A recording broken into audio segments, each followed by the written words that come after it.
Sides, ये एक cause है कंसर्न का।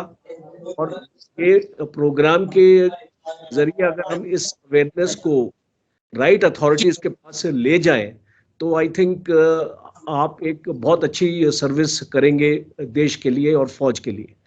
पहली इंपॉर्टेंट है कि ट्रेनिंग, आपने ट्रेनिंग का जिक्र किया, उसके बाद हम यूनिट पे आएंगे। हम पहले इसको ट्रेनिंग पे आते हैं कि ट्रेनिंग में जो हमने अग्निवीर सेलेक्ट किए हैं, क्या उसमें कोई कमी पेशी है? मुझे नहीं लगता, क्योंकि जो प्रोसेस पहले था एक सिलेक्शन का, और जो एक फिजिकल टेस्ट होता था, उसके बाद रिटन टेस्ट होता था, इस टाइप का प्रोसेस था, वो प्रोसेस अभी भी जारी है।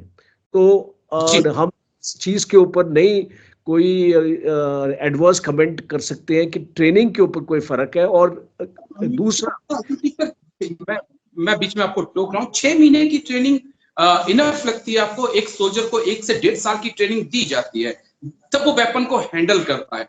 आपको लग रहा है वाकई में कि 1.5 साल की ट्रेनिंग आप एक बूस्टर के तौर पर एक अग्निवीर को 6 महीने में दे सकते हैं सर? देखिए, ट्रेनिंग जो है, ट्रेनिंग के 2 एस्पेक्ट्स होते हैं। एक होता है फिजिकल और एक होता है मेंटल। फिजिकल बॉडी को अगर आप उसकी कंडीशनिंग फौज के तरीके से, जिसमें आपका जो फिजिकल ट्रेनिंग हो गई, आपका बीपीटी हो गई, आपका पीपीटी हो गया, जो आपके टेस्ट होते हैं फिजिकल प्रोफिशिएंसी टेस्ट, और फिर आपकी राइफल के ऊपर ट्रेनिंग, आपकी फायरिंग हो गई, आपका राइफल को खोलना और उसको जोड़ना, उसकी मेथडोलॉजी को उसको करना, ये 6 महीने काफ़ी हैं। और ये साइंटिफिकली भी प्रूवन है। अगर आप बाकी आर्मीज में भी देखें तो ट्रेनिंग पीरियड तकरीबन इतना ही रहता है। 6 से 9 महीने हो गया हमारा, पहले हमारा 11 महीने होता था। तो अभी ऐसा कोई मेजर लकूना नहीं मुझे एक्चुअली नजर आ रहा है इनकी फिजिकल कंडीशनिंग पे। अब जहाँ पे सुसाइड की बात होती है, ये ज्यादा आपकी मेंटल कंडीशनिंग के ऊपर है, और आपकी फिजिकल कंडीशनिंग पे इसका कम रीजंस होते हैं, स्पेशली फौज में। तो मेंटली हम ये देख रहे हैं कि मेंटली आपने क्या किया। आपने फौज के अंदर ही 2 काडर बना दिए। तो पहला मेंटल कंडीशन है कि ये जो बच्चा है जो अभी ज्वाइन करता है फौज को, अब इसके जहन में ये चीज है, शुरू से है, ट्रेनिंग के टाइम भी है, कि मैं एक परमानेंट नौकरी मेरे लिए गारंटी नहीं है, और मैं हो सकता है कि मुझे 4 साल के बाद फौज को छोड़ना पड़े या फौज मुझे छोड़ दे। दूसरा है कि यूनिट में जब ये जा रहा है, यूनिट में हमको जो यूनिट के कमांडिंग ऑफिसर्स हैं और ओहदेदार हैं, जेसीओ एडजुटेंट्स हैं, सूबेदार मेजर्स हैं, कंपनी हवलदार मेजर्स हैं, सार्जेंट मेजर्स, ये जितनी भी प्लाटून कमांडर्स हैं, प्लाटून हवलदार्स हैं, ये जितने भी ये लोग हैं, इनकी भी कंडीशनिंग करने की जरूरत है कि आप अग्निवीर के साथ किस तरीके का व्यवहार यूनिट में करेंगे। प्रॉब्लम ये आती है, हर एक यूनिट्स में ये प्रॉब्लम नहीं है, कुछ यूनिट्स में ये प्रॉब्लम आती है कि एक डिफरेंशिएशन सेट हो चुका है। डिफरेंशिएशन का मतलब है आपके 2 टाइप के सोल्जर्स आपको मिलेंगे। एक आपको अग्निवीर को भी अग्निवीर के नाम से जाना जाता है, और जो रेगुलर है उसको सिपाही के नाम से जाना जाता है। तो अगर आप एक अग्निवीर को अग्निवीर करके बुलाएंगे और एक सिपाही को सिपाही करके बुलाएंगे, तो आपने एक डिफरेंशिएशन पैदा कर दिया। अब उस डिफरेंशिएशन के हिसाब से आपके जो प्लाटून कमांडर्स हैं, प्लाटून हवलदार्स हैं, उनकी साइकोलॉजिकल कंडीशनिंग क्या है। ओके। अब उनकी ये कंडीशनिंग ये है कि वो अग्निवीर को बोलते हैं कि अगर तू ये काम नहीं करेगा तो तू यहाँ पे रिटेन नहीं हो सकता। तो एक स्ट्रेस लेवल परफॉर्म ओके। करने के लिए एक मैं एक साइकोलॉजिस्ट के पॉइंट ऑफ व्यू से बात कर रहा हूँ। मैंने पीएचडी किया है इमोशनल इंटेलिजेंस में, इसके बारे में पढ़ा है, रिसर्च करी है, और जी। और 3 यूनिट्स को मैंने कमांड किया है। तो मैं उस एक्सपीरियंस के साथ आपसे बात कर सकता हूँ कि जब आप एक काम का स्ट्रेस पैदा करते हैं, एक 21 साल 19 साल के बच्चे में, 18-19 साल की उम्र में अगर ये लोग अपना फौज को ज्वाइन करते हैं, एवरेज एज लगाओ 18-19 में आई है अगर फौज में, तो अगर इस लेवल का एक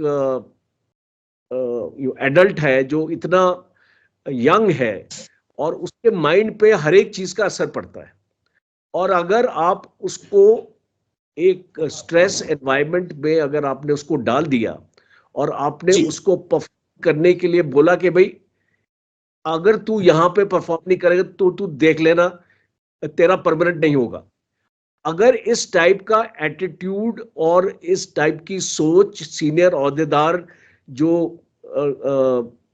जेसीओ और एनसीओ लेवल के हैं, और मैं इसमें ऑफिसर्स को भी शामिल करूंगा, अगर वो होंगे तो आप देखेंगे कि ये अग्निवीर के ऊपर स्ट्रेस बढ़ेगा। दूसरी एक इंपॉर्टेंट चीज मैं इसको यहाँ पे हाईलाइट करना चाहता हूँ। अब आप देख लीजिए कि सपोजिंग एक अग्निवीर से कोई गलती हो जाए यूनिट में, वो फॉलन के लिए लेट आया या जो उसका टर्नआउट थोड़ा उसको खराब निकला और आपने उसको मार्कअप कर दिया, और आपने उसको कंपनी कमांडर को मार्चअप कर दिया, और हो सकता है कि उसको एक ब्लैक इंक एंट्री या उसको 7 दिन के लिए उसको आरआई मिल गई, या उसको क्वार्टर गार्ड एक्स्ट्रा ड्यूटीज आपने दे दी 7 दिन के लिए, कोई ऐसी चीज आपने दे दी जो उसके रिकॉर्ड में दर्ज हो गई।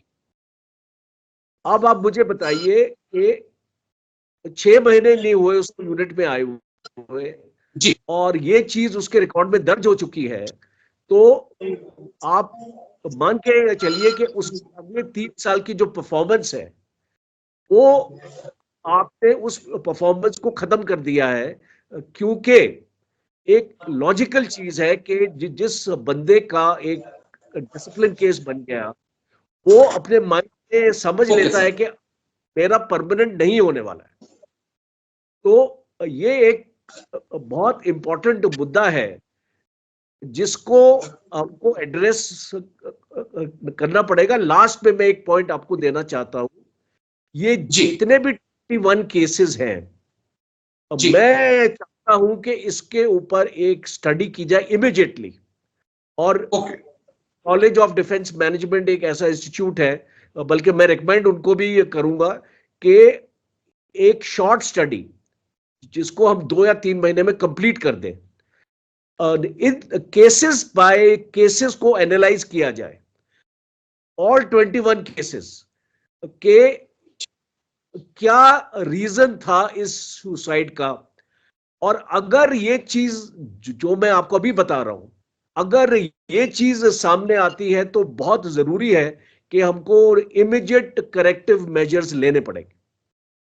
जी। क्योंकि जो बात आपने कही सर वो मुझे लगता है कि काफी हद तक सही है। आगरा में जो एयरफोर्स का जवान था उसने जब सुसाइड की और उसकी जो चैट्स सामने आई, जो घर वालों ने चैट्स दिखाई, तो उसमें ये लिखा गया था कि सीनियर बहुत ज्यादा जो प्रेशर है अब वो उसके ऊपर बना रहे हैं। बोला उनके दिल में बहुत कुछ है कि जो परमानेंट सोल्जर हैं वो 90 दिन की छुट्टी जा रहे हैं, हम लोगों को 30 दिन की छुट्टी मिल रही है, काम सबसे ज्यादा हमसे करवाया जा रहा है, ये कहकर कि अगर आपको पक्का होना है तो आपको 9 की जगह 12-12 घंटे काम करना पड़ेगा, नाइट पिकट्स भी उनको ज्यादा दी जा रही हैं। तो इसके बारे में सोचना होगा। आपने बड़ा अहम पॉइंट कहा। लेकिन एक मैं पॉलिटिकल बात नहीं करता हूं, लेकिन मुझे लगता है कि जो फैसला अग्निवीरों को लेकर करना है वो सरकार को ही करना है। क्या लगता है आपको सर कि सरकार कोई फैसला कर सकती है, 25 से 75 तक ये रेशो पहुंच सकता है? कोई अनुमान, कोई ऐसा अब तक कोई खबर आ रही है सर? देखिए, जो मुझे इनफॉर्मली अभी कोई ऐसा फॉर्मली कोई स्टेटमेंट गवर्नमेंट की आई नहीं है, पर जो इनफॉर्मल चैनल से जो इंफॉर्मेशन आ रही है वो आ रही है कि अब अग्निवीर में 25% से लेके 50% को इंक्रीज किया जाएगा, और 4 साल से लेके 5 साल के लिए। तो फिलहाल यही इनपुट्स आई हैं। तो आपको याद होगा कि मैंने आपके साथ एक शो किया था, और मैंने उसमें अपनी रिकमेंडेशन दी थी कि इसको 50% आप कर दीजिए और इसको 7 साल तक ले जाइए। 7 साल के बाद आप इनको लैटरल एंट्री में पैरामिलिट्री फोर्सेस में साइड स्टेप कीजिए और इनको 100% एम्प्लॉयमेंट दीजिए, वहां पे 10-20% नहीं, जो आजकल हम सुन रहे हैं कि सीएसएफ में 10% कर दिया, बीएसएफ ने 10% कर दिया। इस तरीके के हमको इस तरीके के फैसले नहीं चाहिए। एक कॉमन प्लेटफॉर्म पे सारे सेंट्रल पैरामिलिट्री फोर्सेस के, सेंट्रल आर्म पैरामिलिट्री फोर्सेस के डीजीज को आना चाहिए, एक जॉइंट प्रेस कॉन्फ्रेंस करनी चाहिए। मैं देख रहा हूं इंडिविजुअल प्रेस कॉन्फ्रेंस कर रहे हैं सब लोग।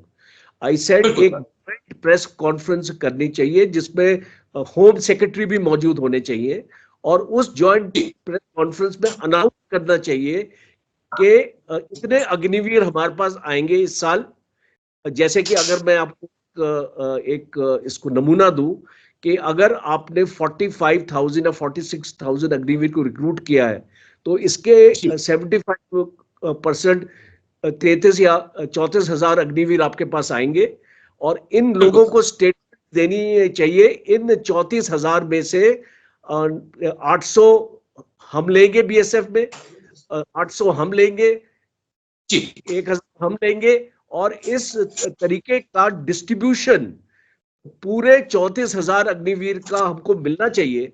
और अगर आप ये करेंगे तो आप देखेंगे ये स्ट्रेस का जो फैक्टर है ये कम होगा। लेकिन एक पॉइंट क्योंकि आपने बड़ी अहम बात कही है, जो चीज समझना चाहता हूं, क्योंकि ये सीएपीएफ में तो 10% कोटा ऑलरेडी इंडियन आर्मी का है, डिफेंस फोर्सेस का है, तो ये जो अग्निवीर को 10% की बात कही जा रही है, क्या ये उससे हटकर है? क्योंकि ये पिक्चर क्लियर नहीं हुई है सर अभी तक। ऑलरेडी 10% तो सोल्जर्स के लिए था, तो ये 10% अलग से दे रहे हैं, यानी कि सीएपीएफ में क्या अब 20% कोटा होगा, या फिर वो 10% में से ही अग्निवीर को देने वाले हैं? तो फिर उन सोल्जर्स का क्या होगा सर जो 17 ईयर जॉब करके आ रहे हैं? देखिए, इसलिए मैंने एक्चुअली बोला था कि इन लोगों को प्रेस कॉन्फ्रेंस करनी चाहिए थी।